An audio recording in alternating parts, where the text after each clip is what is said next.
ਛੋਣੀ ਅੱਜ ਕੰਮ ਆ ਕੋਈ ਮੈਨੂੰ ਕੰਮ ਕਰਨ ਆਇਆ ਛੋਣੀ ਕੋਈ ਹੁਣ ਛੋਣੀਓ ਆਇਆ ਆ ਤੇ 8 ਵਜੇ ਦਾ ਟਾਈਮ ਆ ਤੇ ਹੁਣ ਅੱਜ ਗੁਰਨਵਾਜ ਦਾ ਬਰਥਡੇ ਆ ਤੁਹਾਨੂੰ ਖਾਵਾਂਗੇ ਗੁਰਨਵਾਜ ਦਾ ਬਰਥਡੇ।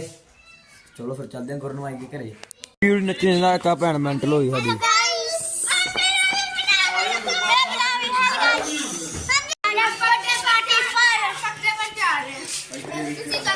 ਭੁੱਖੇ ਨਾ ਹੋਣ ਤੇ ਚੱਲੇ ਕੇਕ ਖਾਣ, ਭੁੱਖੇ ਨਾ ਹੋਣ ਤੇ ਗੁਰਨਵਾਜ ਕੇ ਘਰੇ।